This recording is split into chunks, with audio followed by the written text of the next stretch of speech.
this morning to celebrate the graduation of our children this morning. And we ask you, please guide us through your words. As we open your words, we pray that you will also open our hearts and help us not only to be the listeners of your word, but also to be the doers of your word. We praise you and we give you thanks for this celebration. And in Jesus' most precious name we pray. Amen. Good morning. Selamat pagi, bersyukur kepada Tuhan untuk kesempatan boleh sama-sama menikmati anugerahnya di dalam graduation pada hari ini. Let me say to you all, parents and also students, graduates. Okay, let me start. Is it connect already? Mungkin bisa ditolong sebentar. Okay. Happy graduation to you all. Ini menjadi kesempatan yang indah mengingat anugerah Tuhan yang luar biasa di dalam kehidupan setiap kita. Saudara yang dikasihi Tuhan, next. This is also, anak sekarang ngomongnya congratulation begitu ya. It's not congratulation. Life is a journey. Next. Kelulusan hari ini adalah momen yang penting untuk kembali merenungkan perjalanan belajar di SDH selama ini. Dan bagi saudara yang akan terus melanjutkan di SDH, kesempatan juga untuk boleh menikmati anugerah Tuhan, untuk boleh dibentuk di dalam kesempatan kita bertumbuh menjadi murid Kristus. Bagi yang melanjutkan ke tempat yang lain juga bersyukur Tuhan juga pasti akan terus memimpin dan menyertai. Saudara, next. Saya menuliskan demikian ya, kita kiranya semua ilmu yang sudah diterima tidak hanya mengisi pikiran anak-anak kita, tetapi juga mengubah hati untuk semua anak-anak yang hari ini wisuda gitu ya, yang lulus hari ini. Tetapi juga ini membangun karaktermu yang tangguh, menjadi pribadi yang lebih baik dan lebih bijaksana. Ini merupakan bagian perjalanan yang Tuhan berikan bagi kehidupan setiap kita. Amsal mengingatkan, didiklah orang muda menurut jalan yang patut baginya, maka pada masa tuanya pun dia tidak akan menyimpang dari jalan itu. Next. Jadilah teladan. Tadi Ibu Eva sudah menyampaikan juga bagi kita. Dalam perkataan, dalam tindakan, menjadi terang bagi orang-orang di sekitarmu. Terus menghidupi firman Tuhan dimanapun engkau melanjutkan pendidikan. So this morning, what is God's message to us? Next. Nah, saya ingin ajak kita sama-sama memikirkan tema yang diberikan, yang tentunya didoakan, digumulkan, dan juga menjadi pesan Tuhan bagi saudara sekalian. Kalau tadi Ibu Eva sudah bicara soal identity sebagai garam dunia, terang dunia, saya mau tambahkan satu lagi sesuai dengan tema kita. Apa yang jadi identitas adik-adik sekalian selesai di sekolah ini, kalian melanjutkan lagi, ingat ada identitas yang melekat pada dirimu. Next. Identity. Next sekali lagi. Coba lihat. Identity as disciple. Itulah tema kita, faithful disciples. Kadang suka kesel ya nonton sinetron Indonesia. Bapak Ibu ada nih penggemar sinetron ya, Papa mamanya mungkin. Sekarang mah Korea zamannya ya. Tapi Indonesia itu paling males ya. Biasanya kalau mau dipanjang-panjangin sinetronnya, nanti jatuh, hilang ingatan, wah, lupa diri, siapa saya. Ini Bapak Ibu yang mungkin pernah nonton zaman dulu agak tersanjung sampai 7 saudara ya, sequelnya itu. Why? Kadang saya pikir begini, kenapa dia nggak bawa KTP? Ya, identity card, ID card. Begitu dia jatuh, hilang ingatan, siapa saya Pak? Ini kamu. Di mana rumah saya? Ini alamatnya. Kasih ongkos pulang. Banyak orang lupa identitasnya, lupa dirinya. Dan yang paling mengerikan sebenarnya ketika kita tidak tahu diri kita siapa, sehingga kita tidak live accordingly. So let me share with you this morning from the verse, ya. Kita baca sama-sama dalam bahasa Indonesia. Next. Yohanes 15 ayat 16. Mari kita baca bersama. 1, 2, ya. Bukan kamu yang memilih aku, tetapi akulah yang memilih kamu. Dan aku telah menetapkan kamu supaya kamu pergi dan menghasilkan buah, dan buahmu itu tetap, supaya apa yang kamu minta kepada Bapa dalam namaku diberikan. Bapak Ibu Saudara yang dikasihi Tuhan, perhatikan baik-baik bagian ini. Tidak ada kata murid di dalamnya, tetapi kalau saudara lihat konteksnya, ini konteks Yesus dan murid-muridnya. So next, dalam bagian ini Yesus menggunakan metafora, ya. Bisa next sekali lagi. Metafora pokok anggur dan ranting untuk menjelaskan bagaimana murid-muridnya harus selalu terhubung dengan dia sehingga memiliki kehidupan yang berbuah. This is a living experience, a living example. Banyak kali kita bicara Yesus dan murid-muridnya, ada banyak ilustrasi yang digunakan. Sekarang ada lagu anak-anak kalau menunjukkan persahabatannya. Kau temanku, ku temanmu, kita selalu bersama. Seperti apa? Seperti mentega dengan roti. Mentega sama roti itu bukan gambaran kehidupan lah ya. Maksudnya beda sama pokok anggur dan ranting. This is a living example. Bahwa yang namanya ranting dan yang namanya pokok anggur itu menjadi sebuah kehidupan yang terus mengalir dari pokok anggur kepada ranting. Kalau saudara memperhatikan, inilah kenyataan kehidupan murid Kristus. Selalu terhubung dengan Kristus. Dan kiranya inilah yang menjadi kerinduan baik orang tua, Bapak Ibu guru dan juga anak-anak sekalian, terus terhubung dengan Tuhan. Itu menjadi bagian yang saudara dan saya harus hidupi. Tidak ada ranting yang cuti, ya, jalan-jalan, ya, begitu, ya, pergi sebentar. Saya ingat satu waktu ada satu teman dalam pelayanan kami, seorang perempuan. Waktu itu dia di Jakarta, dia ngekos, saudara. Waktu dia ngekos itu ya mungkin karena sepi di kosan ya. Jadi dia pelihara ikan mas.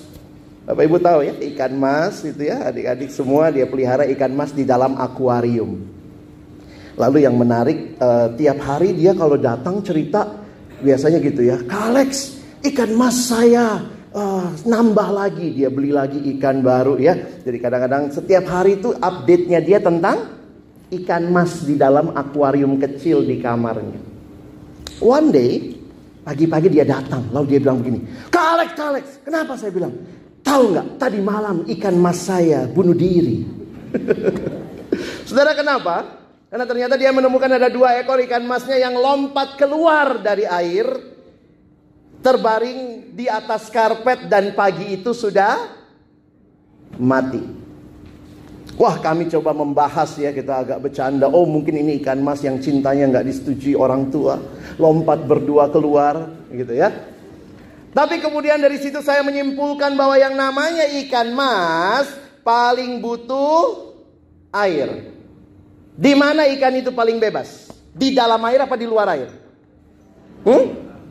Dalam air. Mana lebih bebas? Airnya cuma segini kok ya, kecil aja bowlnya gitu. Lebih luas di luar kan? Mana lebih bebas? Dalam air atau di luar air? Dalam air kan? Mungkin dia bilang, oh saya ikan reformasi, saya tidak butuh air. Begitu dia lompat keluar dari air, dia MPP saudara, mati pelan-pelan. Mungkin kelihatannya masih hidup ya, begitu dia lompat keluar dari air, mungkin masih for another 1-2 minutes, bla bla bla bla bla bla gitu ya. And then the end of its life. Saudara yang dikasihi Tuhan, ingat baik-baik. Kita butuh Tuhan.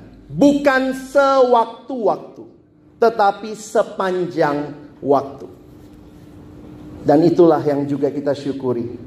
Sekolah ini menolong anak-anak kita mengerti siapa Tuhan dan terus bergantung kepada Tuhan. Let me share with you 3 points this morning, just for you to remember and also to think for yourself, for all the graduates, for the parents, and also for the teachers. Let me share with you the first point. Next. Apa artinya menjadi murid? Ayat ini mengatakan murid adalah yang dipilih oleh Tuhan. Next, saudara lihat yang saya buat warna merah di situ. Akulah yang memilih kamu. It's only by His grace. Allah memilih kita. Allah menetapkan kita. Ini semua adalah anugerah Allah. Karena itu bersyukur kepada Tuhan untuk kesempatan mengenal Dia. Bahkan sejak masa muda. Banyak ilmu yang kita perlukan. Tetapi yang jauh lebih penting lagi, saudara dan saya, mengenal siapa pencipta yang menciptakan hidup kita. Dan telah mengutus anaknya Yesus Kristus menjadi juru selamat bagi kita.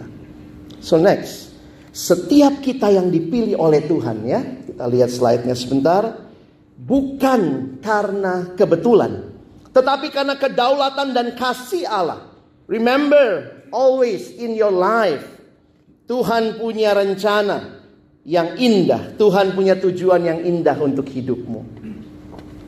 Ini generasi yang kadang-kadang banyak pergumulan begitu ya. Ada yang bilang generasi strawberry lah. Seneng gak sih disebut begitu? Enak aja gue strawberry, gue apel. Gitu kali ya. No ya, saya banyak melayani orang muda. Stop labeling them, but loving and caring for them. Mungkin kita bilang ini beda pak, zaman dulu sama zaman sekarang. Orang tua kita juga bilang kamu anak dulu beda sama zaman papa mama, zaman kemerdekaan begitu ya. So jangan compare the generation. Kadang-kadang saya pikir setiap generasi punya tantangannya masing-masing. Tapi ingat, Tuhan punya rencana yang indah buat kamu. Okay? Please say to your friend next to you, God has a great plan for you. I give you time. God has a great plan for you. Ya. Jangan ikut-ikutan jadi anak sekarang yang galau tingkat dewa gitu ya. Kadang-kadang kena apa dikit, aduh kak, kena mental. Waduh. Memang ini generasi yang kadang suka bingung ya. Sampai orang tuanya juga kalau kebanyakan nonton drama jadi begitu juga ya. Aduh butuh healing, butuh healing. Banyak yang gitu ya, butuh healing, butuh healing. Saya tanya, emangnya sakit apa? Nggak tahu, pokoknya butuh healing. Coba Bapak Ibu ada yang dokter nggak? Kalau ada yang dokter terus ada pasien datang, Pak dokter butuh healing. Sakitnya apa? Nggak tahu, pokoknya butuh healing. Sehingga ke Indomaret pun rasanya healing. Jadi kita harus bersyukur bahwa kita punya Tuhan yang memilih kita. Dan Tuhan yang memilih kita punya rencana yang besar bagi kita. Kita murid yang kiranya setia. Di dalam kesetiaan Tuhan kita ditolong untuk setia. Dan terus punya pengharapan Allah punya rencana yang besar bagi hidup saya. Ingat itu. Maybe the world will despise you. The world will say you are nothing. But in the Lord, you are precious. Ada anak bilang, iya saya marah sama papa mama saya. Kayaknya saya gak diharapin lahirnya. Hah? Mana ada gak diharapin? Iya, koko Cici udah gede banget. Kok gue tiba-tiba nyusul belakangan? Gitu ya. Anak sekarang juga pinter Bapak Ibu ya. Langsung dia bilang, ini kayaknya something deh. Gue gak diharapin. Yang diharapin tuh koko Cici tuh, deket umurnya. Kok gue jauh? Terus waktu kadang-kadang ngobrol keluarga, iya nih bonus. Terus ya 1-2 bukan bonus. Itu kadang-kadang gitu ya orang tua ya. Sampai satu anak dalam kesedihannya dia bilang sama saya, Kak Alex, saya ini gak diharapin. Saya bilang oke lah, saya gak tahu pergumulan keluargamu. Di dalam pergumulan keluargamu mungkin kesannya kamu gak diharapin. Tapi saya mau tanya sama kamu, Tuhan harapin kamu gak? Papa mama mungkin bilang, aduh kamu gak direncanakan, kamu bonus. Tapi Tuhan rencanakan gak? Yes. Adakah anak yang lahir dalam dunia ini terus Tuhan kaget? Ih, kok ada? Nggak ada. Papa mama yang kaget. Ih, kok isi? Tapi nggak ada. Tuhan punya rencana yang besar. Please keep that in your mind. Dan jalanlah dengan Tuhan yang punya rencana besar buat hidupmu. Amin. My second point. Next. Kita lihat ini yang saya buat warna merah. Boleh next one? Ya, supaya. Jadi Tuhan tetapkan, Tuhan pilih, ada tujuannya. Thank you Ibu Eva udah highlight tadi ya. Supaya kamu pergi dan menghasilkan buah, dan buahmu itu tetap. So, next. Allah menetapkan kita untuk pergi, kita diutus menghasilkan buah yang tetap. Kita tidak boleh hanya jadi orang Kristen yang biasa-biasa saja, anak Tuhan yang biasa-biasa saja, tetapi harus membawa dampak bagi dunia. Itu apa yang firman Tuhan ingatkan. Pergi dan menghasilkan buah yang tetap.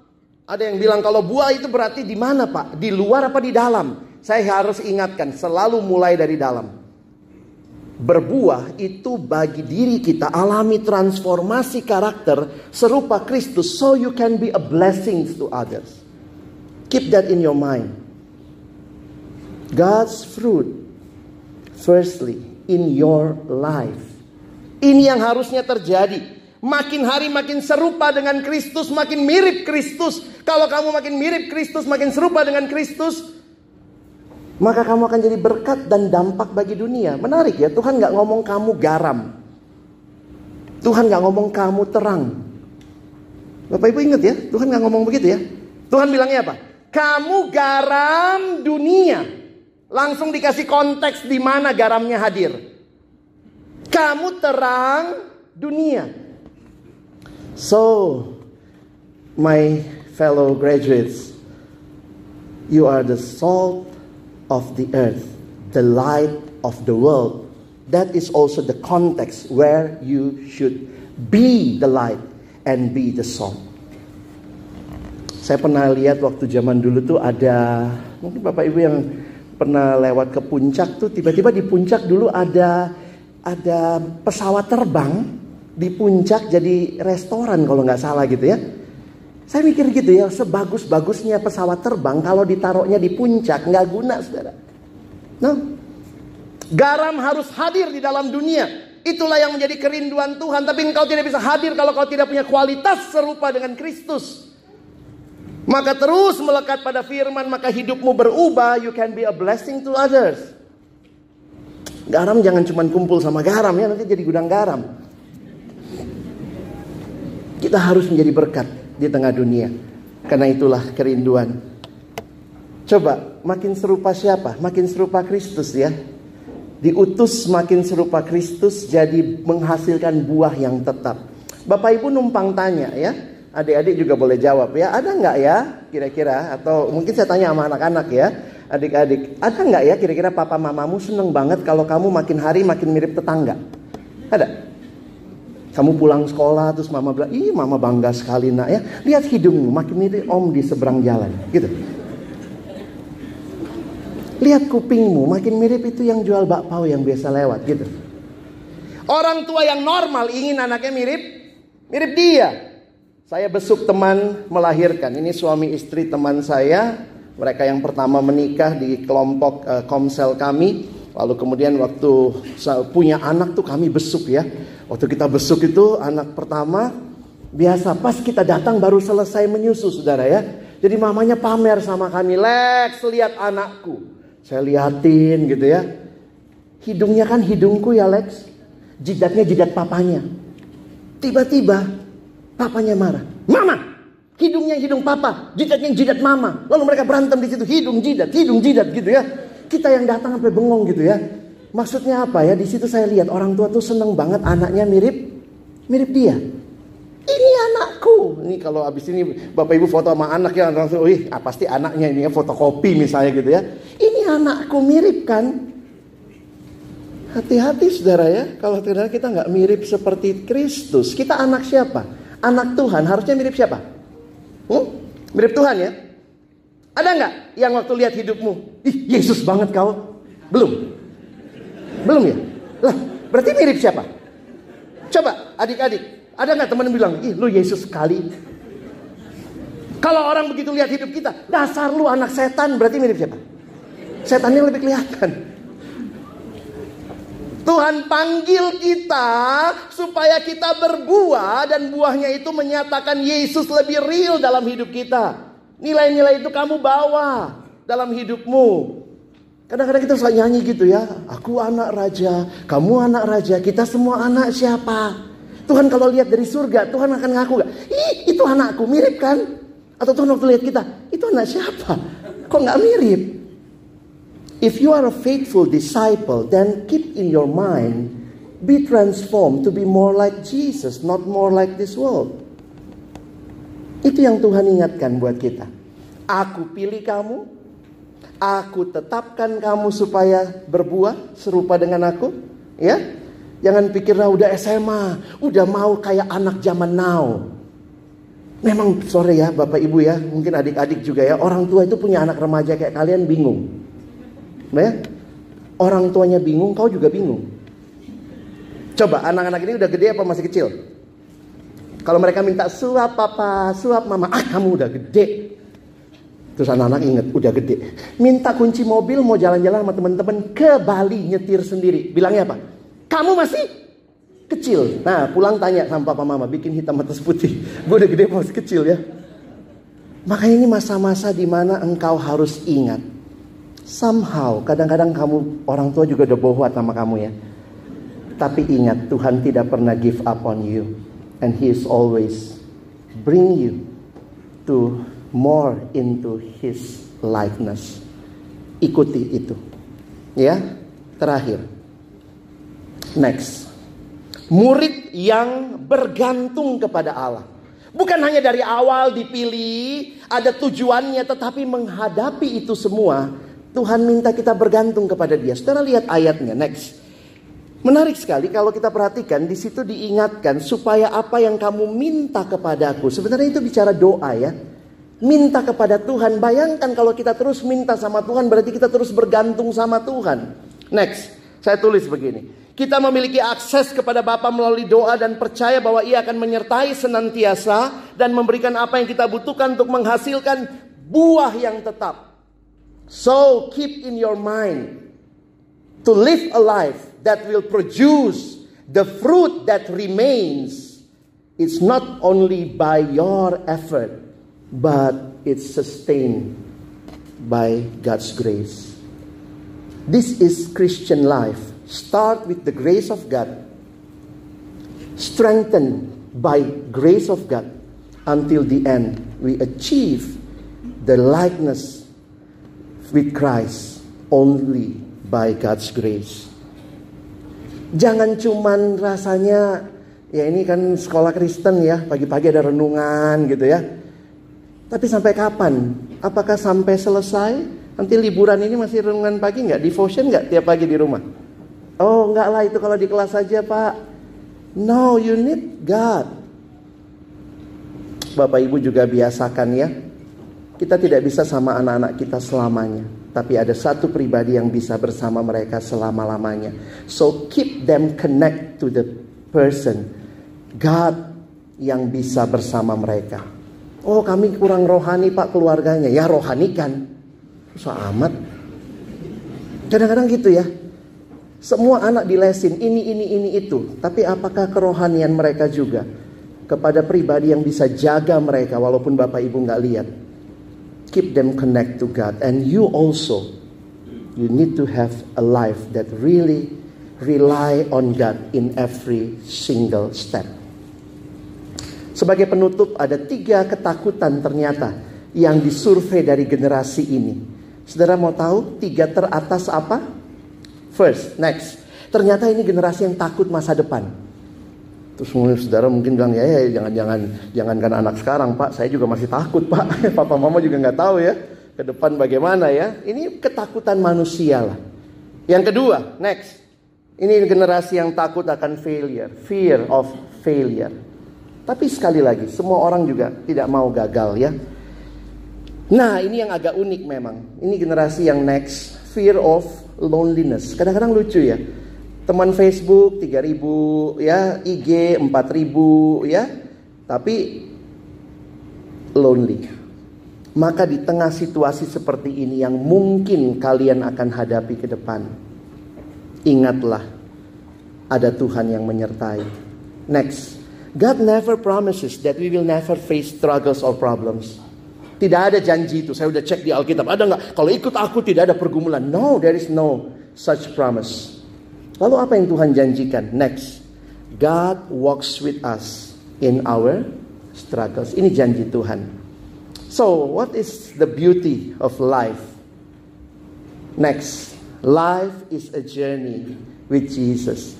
Hidup itu indah bukan karena nggak ada pergumulan. Hidup itu indah karena ada Yesus. Sehingga meskipun ada pergumulan, tapi kalau bersama dengan Yesus ya, persis kayak poinnya Ibu Eva tadi.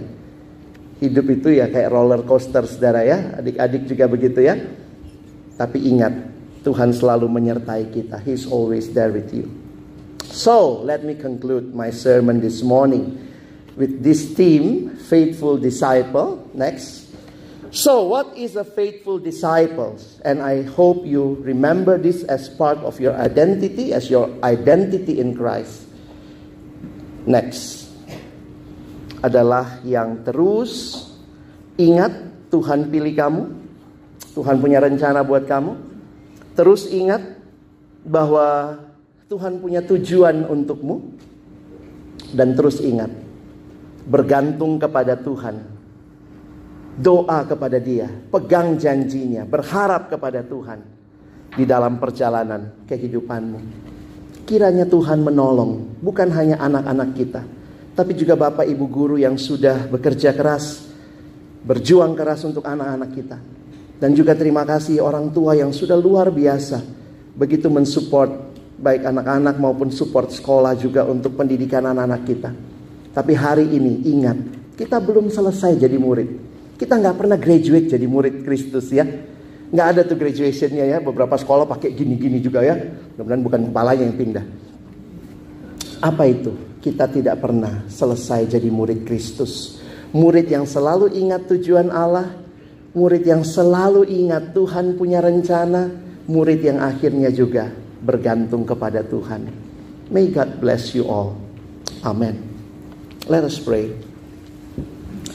Tuhan, terima kasih sekali lagi untuk firman-Mu, setiap kebenaran yang mengingatkan kami hari ini kami tidak hanya graduate dalam satu jenjang pendidikan, tetapi kami dipanggil terus menjadi murid Kristus yang setia sampai akhir. Bukan karena kami setia, tetapi karena Engkau yang telah setia memberikan segalanya bagi kami. Sekali lagi terima kasih. Tolong kami bukan cuma jadi pendengar firman, tapi jadi pelaku-pelaku firman-Mu. Tolong anak-anak kami menjalani kehidupan mereka ke depan. Mereka percaya, yakin, bergantung kepada Tuhan yang tidak pernah meninggalkan mereka. Sekali lagi kami bersyukur hari ini kami berkumpul, menyatakan kesetiaan Tuhan yang besar bagi hidup pribadi anak-anak kami, bagi hidup kami sebagai orang tua, bahkan juga bagi pihak sekolah. Kami semua menyanyikan kebesaran Tuhan dan kami mau pergi menjadi faithful disciple. In Jesus' most precious name, we thank you, Lord. Amen.